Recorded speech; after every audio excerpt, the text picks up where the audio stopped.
Hello friends, glorious GS classes में आपका स्वागत है। मेरे प्यारे दिल के धड़कनों, अब आइए हम लोग आगे प्रश्न की ओर आगे की ओर चल रहे हैं। क्लास 10 का जब हम लोग लगभग एपी का एक क्वेश्चन जो है, एक्सरसाइज जो है, हम लोग 5.2 को थोड़ा सा एक क्वेश्चन कर रहे थे जिसके वजह से लेट हो रही, यही है ना। लेकिन अब जो है हम लोग क्या कर रहे हैं कि एक ही वीडियो में ऐसा प्रयास कर रहे हैं कि एक ही वीडियो में हो जाए, लेकिन वह लंबा हो जाती है। ऐसे एक घंटे का वो प्लानिंग कब है, जब हम लोग लाइव कंटिन्यू आएंगे तब।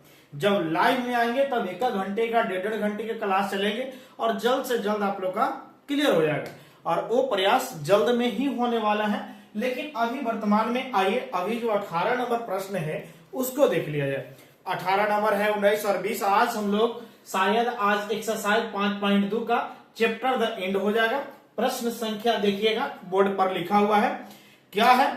करा कि किसी एपी के चौथे और 8वें पदों का योग, क्वेश्चन है किसी एपी के चौथे और 8वें पदों का योग 24 है तथा देखिए तथा छठे और 10वें पदों का योग 44 है, तो इस एपी के प्रथम 3 पद ज्ञात कीजिए।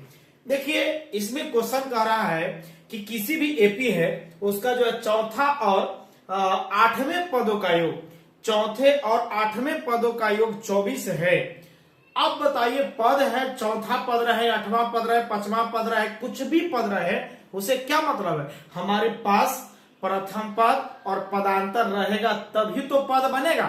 तो हमारे पास न प्रथम पद इसमें दिया है और न पदांतर दिया है, तो सबसे पहले मानना पड़ेगा। यही समझने का तरीका है। पहले ऐसा समझिए कि कौन सा पद है और पद में न पदांतर दिया है और न प्रथम पद दिया है। जब प्रथम पद नहीं दिया है, पदांतर नहीं दिया है, तो आप क्या करेंगे, मानेंगे।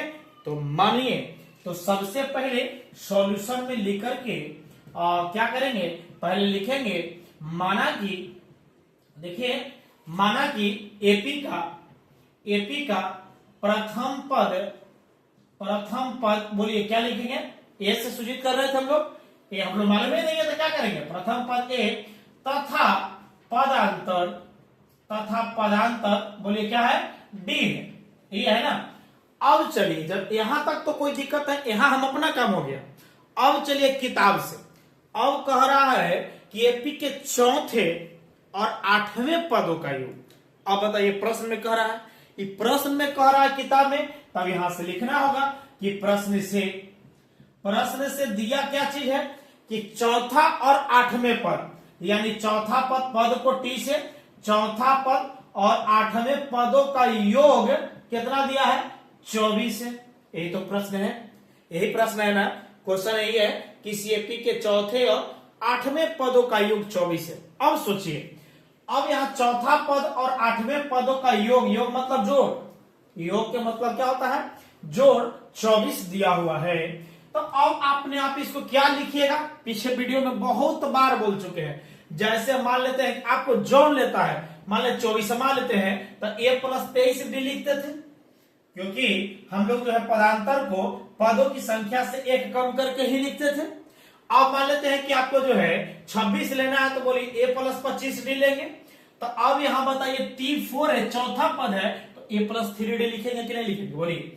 जब यहां लिख लिया जाएगा तब यहां से आइए सोल्यूशन कीजिए। a+ बोलिए हुआ 3d प्लस, इसको क्या करेंगे, 8 है तो a + 7d, कोई दिक्कत है क्या, बराबर कितना हो गया, 24। आगे चलते हैं, तो यहां से a + 3d और प्लस में सबसे गुना करेंगे तो वही रह जाएगा a + 7d, a + 7d = 24। देखिए मेरे प्यारे साथियों, मेरे दिल के धड़कनों, पहले समझिए। अब बताइए, आदमी वाला आदमी के साथ जोड़ेंगे और जानवर वाला जानवर के साथ। आप सोचिए, यहां जेकरा मानना है, मतलब है कि ए वाला ए के साथ में जोड़ेंगे और डी वाला डी के साथ में जोड़ेंगे। ओकर बॉडीगार्ड को देखते चलिए यहाँ ए वाला एक भी एक है ना, दोनों का एक बॉडीगार्ड है, दोनों प्लस में है, इधर कुछ नहीं है तो प्लस है, इधर भी प्लस है, प्लस प्लस जुटेगा तो एक और एक कितना हो जाएगा, 2a प्लस हो जाएगा, ए भी प्लस में डी वाला, इसका बॉडीगार्ड 7, इसका बॉडीगार्ड 3, प्लस प्लस जुटेगा, 7 और 3 10। यहाँ प्लस क्यों लिखे हैं? क्योंकि बड़ा का चिन्ह है प्लस में, इसीलिए 10D और बराबर बोलिए बउआ 24। अब सोचिए तो दोनों में सम में दोनों में कॉमन होगा कि ना? देखिए तो 2 से हम निकालने के लिए चाहे तो 2 यहां निकालेंगे तो 2 5 10, ये बाहर निकल जाएगा, निकाल दीजिए बढ़िया हो जाएगा। 2 निकालेंगे तो बचेगा यहां से a, क्योंकि 2 से 2 कट जाएगा बाबा, प्लस हो जाएगा, 2 5 कितना होगा 10 हो जाएगा, बराबर बोलिए कितना होगा 24। यहां देखिए गुना में है तो जाके भाग में जाके कटेगा ना, हो तो कै बार में 12 बार में, मतलब आपके पास में a प्लस 5d बराबर कितना आ गया 12, समीकरण फर्स्ट। ये हम लोग पहला सॉल्यूशन किए। अब चलिए फिर से प्रश्न में कुछ कह रहा है, फिर प्रश्न में कह रहा है कि तथा छठे और 10वें पदों का योग 44, छठे और 10वें पदों का योग 44 है। तो एपी के प्रथम 3 पद याद करना है। तो पहले हम लोग तो छठा और 10वां पद पुनः प्रश्न से लिखिए, पुनः यहां लिखिए, पुनः प्रश्न से जब चलते हैं तो आपके पास क्या आएगा बताइए? पुनः प्रश्न से जब आ रहा है तो बताइए, कह रहा है छठा मतलब T6 और T10, यही है ना? छठे और 10वें पदों का योग 44 है, यही है ना? सेम प्रोसेस यही आएगा। तो चलिए सॉल्यूशन किया जाए, सॉल्यूशन कर लिया जाए, काम हो गया। अब आइए छठा के लिए क्या लिखेंगे बाबा? a plus 5d plus a plus कितना लिखेंगे 9d, डायरेक्टली दिमाग प्लस में है तो सब प्लस से रह जाएगा, बराबर कितना हो जाएगा बाबा 44। आइए a वाला a और a कै गो a हो गया 2 गो a, अब प्लस 5 गो और 9 गो 9 5 14 गो d हो गया, बराबर 44। यहां से भी 2 कॉमन हो रहा है, देखिए 2 और 2 सते 14, यानी a प्लस 2 सत्य कितना हो गया 7d और बराबर कितना हो गया 44। गुना में होने कोचे में भाग में काटेगा कै बार में बताइए 22 बार में, मतलब a प्लस 7d और बराबर कितना हो गया 22, समीकरण क्या हो गया सेकेंड। अब सोचिए बउआ हमारे पास पता चलेगा कि जब a और d दोनों मिल जाएगा तब हमारा काम हो गया, क्योंकि 3 पद निकल जाएगा। तो यहां समीकरण फर्स्ट में देखिए, यहां प्लस में a है, यहां भी प्लस में a है, तो हमको a खत्म कर लेंगे तब पक्का है कि अंतर से निकल जाएगा हमारा। तो ये दोनों समान चिन्ह रहता है, तो याद कीजिए लुप्तीकरण विधि में बहुत बढ़िया से बताया कि जब दोनों समान चिन्ह हो तो घटाएंगे, अब दोनों चिन्ह अलग अलग रहे तो जोड़ दीजिएगा। पहले लुप्तीकरण में विधि में हम लोग को रूल बताए थे कि पहले उसको गुणांक को बराबर कीजिए, समान चिन्ह रहने पर घटाइए और असमान चिन्ह रहने पर जोड़ दीजिए। तो यहाँ आपके पास में गुणांक एक और एक, इसका भी गुणांक एक, क्योंकि समीकरण सेकंड का और फर्स्ट का ये भी प्लस में दोनों समान चिन्ह मतलब घटा देंगे। समीकरण यहां लिखेंगे, समीकरण फर्स्ट घटाओ क्या से बउआ सेकंड से। अब यहां से चलिए, यहां आपके पास क्या है a प्लस 5d समीकरण फर्स्ट बराबर 12 और समीकरण सेकंड बोलो ना बउआ a प्लस 7d और बराबर कितना होगा 22। अब सोचिए घटाने पर चिन्ह बदलती है ना, घटाने पर चिन्ह बदलती है, तो चिन्ह बदलता है तो बदलो ना।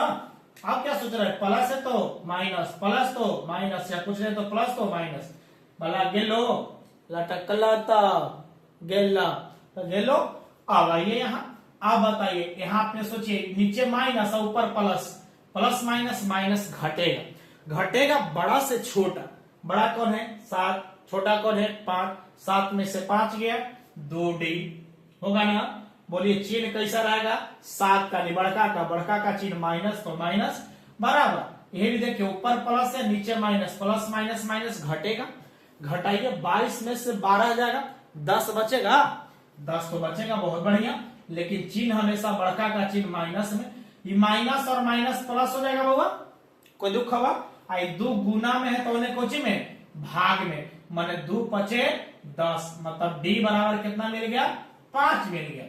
चलिए d का तो मान मिल गया है, तो d जब मिल गया तो d का मान समीकरण फर्स्ट है सेकंड है, दोनों में से किसी में रख सकते हैं, रख दीजिए मान निकल जाएगा। तो बोलिए d का मान समीकरण बोलिए कितना में रखे, फर्स्ट में डाल दे रहे हैं, बोलिए फर्स्ट में रखने पर, डालने पर, देने पर कुछ कर दीजिए, कोई दिक्कत है बउआ नहीं। आइए जब यहां कंडीशन है तो आइए ए प्लस 5 गुना डी के जगह पर बोलो बुआ कितना है, बोलिए डी के जगह पर 5 है और बराबर में कितना दिले है 12। आइए ना हो गए बुआ, ए प्लस में है तो उधर कोची में माइनस माने 12, 5 5 25, कोई दुख हवा, जब दुख नहीं है तो बस मिल तो गया। अब क्या सोच रहे हैं बउआ, आ तो गया, बोलिए घटेगा तो कितना आएगा, बोलिए जल्दी बोलिए, बताइए इधर प्लस में इधर माइनस में, प्लस माइनस माइनस घटेगा, जब घटेगा तो 25 में से 12 जाएगा, बोलिए 13 बचेगा कि नहीं, और चिन्ह माइनस तो माइनस हो जाएगा, बोलिए ए का भी मान मिल गया और डी का मान मिल गया। तो कारा के प्रथम कै पद, 3 पद निकालिए, बस हो गया, प्रथम 3 पद निकालना है, इसीलिए प्रथम एपी के प्रथम 3 पद, इसीलिए एपी के प्रथम 3 पद कौन कौन मान लेते हैं, एगो T1, एगो T2 और एगो T3। प्रथम पद को T1 में लिखते थे उसको हम लोग ए से, और दूसर का पद लिखते थे तो ए प्लस डी लिखते थे क्योंकि ये कम था, और यहां लिखते थे तो ए प्लस 2 डी, यही था ना, क्योंकि पद को हम अभी भी यहां समझा रहे थे। देखिए 4 था तो 3, 8 था तो 7, 2 था तो एगो और 1 है तो 0 हो जाएगा डी, और यहाँ 3 है तो 2 गो, बस पुट कर दीजिए, आंसर हो गया बाबा।